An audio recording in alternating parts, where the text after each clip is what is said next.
Good evening, beautiful people. Week one is around the corner, and all eyes will be on the Cotton Bowl rematch. Texas versus Ohio State, number one versus number three at the shoe. And to talk all about this matchup, we're coming in hot with SEC Network's Peter Burns. Peter, just first off, how is this time of year for you? I know you're a pretty busy guy, huh? It sucks. I hate this time of year because we're so close to the games that you can like feel it, right? Like you're excited. And so I'm in the studio right now. We're doing all these preview shows and I'm like, I can't talk enough about Arch Manning. I can't talk enough about Sark and this offense and then what's going to happen, with Ohio State and Ryan Day. I'm like, let's just play the darn game right here right now. So the next 3 weeks end up being like torture for us. I know you're just waiting for this game to happen, and while you're waiting, you have no time to golf either, right? No time to get on It's the it. range. I mean, listen. Let's not get carried away now. There's always time, a little time for golf. I used to play a lot more in my days that I lived in Texas than I do out here in North Carolina. But it's a fun time of year, man. Like I said, there's probably more juice around this college football season than there has been a long time. Not just there in Austin, but just all throughout the SEC, where I think there's probably maybe as many as 5 teams that could be, an SEC champion. And ultimately, I think there's probably 30 teams that could be a college football playoff squad this year. Yeah, I'm going to talk about the conference later on in this conversation, so hold on to that note. I'm excited to get Yeah. your thoughts on a couple things, but let's talk about, of course, week one, Texas, Ohio State. Just initial thoughts on the matchup. What are your thoughts? Yeah, I mean, there's so much that both Ryan Day and Steve Sarkisian had to replace. You look at just the overall hauls that they had last year, and then of course, going to the NFL draft. That both of these guys going to be replacing quarterbacks, going to be replacing a lot of guys on the defensive front, going to be replacing playmakers on both sides of the ball. So, I think that this is such a big question mark. And while it is one versus three, I look at it and go, there's probably 6 or 7 teams that we kind of put in that ratings wise right now. And this game feels different than it did maybe 4 or 5 years ago if we had it, because there was only 4 teams in the college football playoff. But as long as neither team gets blown out by 30 or 35, they're still going to be involved in the college football playoff discussion. So, to me, it's just the part of one, if not more, matchups that we'll see between the Longhorns and the Buckeyes this season. Yeah, you talked about the teams replacing guys, right? And both teams are replacing guys at the most important position, quarterback. And Yeah. so we talked to Arch, I'm not Arch, we talked to Sark, my apologies, earlier, and in the weekend, he mentioned how after their first scrimmage was about practice nine, right, for the team. And Yeah. he compared it to about the Hall of Fame game week for the pros. And so you're still working the kinks out and stuff like that. And he said Arch kind of has 5 or 6 plays where he feels confident about what he can call in the game and it's okay. But I'm interested to know if you're a Buckeye fan, should you be worried that a quarterback hasn't been named a starter yet at this time, knowing that this is kind of a big time to install and try to get prepared for the number one defense in the country? Yeah, I mean, that's part of the gamesmanship of Ryan Day, and that's part of trying to figure out, what they have going forward. So, I wouldn't be too concerned unless we get into the week of a game, and then all of a sudden you're like, how in the hell am I going, to game plan for Texas's defense, which is, Pete has done a great job with that defense on that side of the ball. But on the other side too, there's an advantage because Longhorns don't know who they're going to be kind of facing at that point. So, I think Sark he's as transparent as any coach in all of college football. And I know you know that with getting a chance to interview him. He shoots it straight.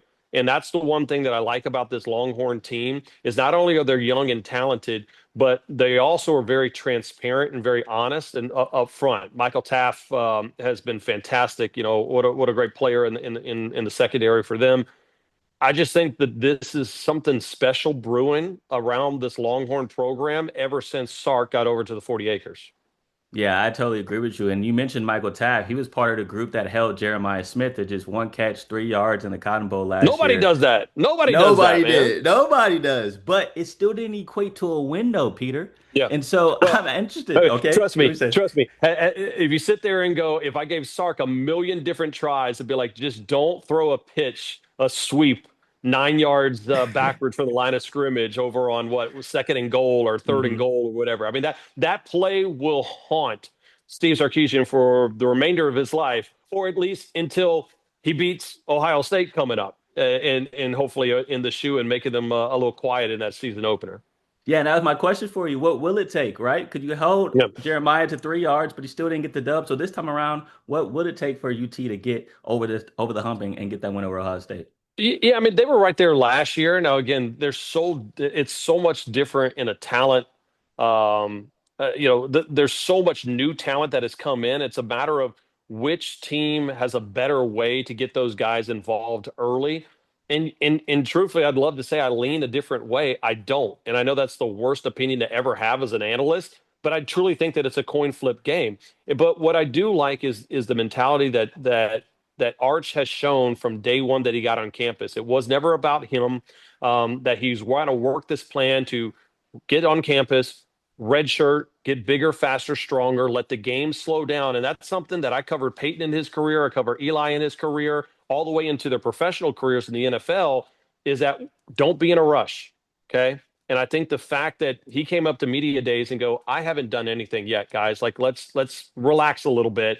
I think that shows he's got a good head on his shoulders. And if I'm a Longhorn fan, I'm fired up for definitely one, if not two seasons of Arch Manning over in Austin. Yeah, I totally agree with you there. When you're at practice, you can see Archie kind of takes that leadership role, and he's been kind of thriving in that role. Last year I feel like he had to be quiet because you want to pay respect to Quinn, but this Sure. time around, he's that vocal leader, and I think that's only going to let guys follow him even more. And so, we talked about the SEC as a whole though earlier in this conversation, so I want to get to the rest of the conference. And let me know if I'm crazy, Peter. All right, because I've been talking on the radio waves, TV, even on TikTok about this. Yeah. I think the SEC opener against Florida in the swamp may be a tougher matchup than Ohio State week one. Am I tripping? Let me know your thoughts. Um, I mean, that's a take. And and trust me, I normally have a lot of ones that are kind of wild and crazy. Um, I think it means more to the overall college football playoff berth for Texas and Ohio State. There's no doubt about it because Mhm. both of those would have this marquee win that no one's going to be able to get away from at that point. The only deal is I would say that that would be closer to the truth if I knew DJ Lagway was going to be 100% healthy in that game. And DJ missed a lot of time in the spring, did not play any in the spring, and he's missed a lot of fall camp as well, being 100%. So if you could tell me that both of those teams are going to come in and it's good DJ Lagway versus good Arch Manning, buddy, I'm all for it. I mean, the Swamp is going to be rocking, and that's a tough place to play. One of the top five hardest places to play in the SEC when it comes to home field advantage. But I just don't know if DJ has had that time to develop the same way that Arch has had to have a chance to develop over the last three seasons. Yeah, DJ is the key to that component, but he's a Texas kid. Didn't get to play in Yeah, that game last year. Had to watch his team get throttled at DKR. So I'm sure he yeah. kind of wants to get his lick back on the field against the Longhorns. Last one for you, Peter. Just want to talk about, honestly, maybe a rivalry brewing in the SEC. Georgia, Texas. Georgia got a couple wide receiver transfers that hopefully help out those drops that they had last year. I'm a big fan of Noah Thomas, by the way.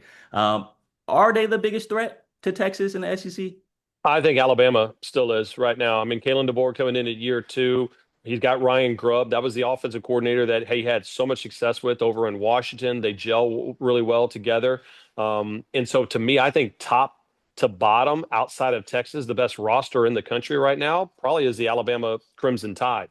And just crazy to think that, we forget about Alabama because of how long that we've always had them over at the, kind of the top of the at top of the heap. But Kalen DeBoer is a damn good coach. So I think Alabama, Texas is probably just as good right now as Alabama, Georgia. I mean, there's just so many LSU you throw into the mix right now, and South Carolina could be good. You could see Ole Miss, have a good season. The Lenore Sellers in South Carolina. I mean, I love it, man. It just means more, man, because we got so many good teams here in this conference. All around the conference. And I was able to see a couple of those guys at Manning Passing Academy. Ty Yeah, Simpson looks legit. And under the board, like you mentioned, I can see him making some waves and putting Alabama back on the map. But Peter, thank you so much for your time. I know you got a busy schedule. I appreciate you for spending some time with us. gonna be a heck of a season. Thanks, Corey.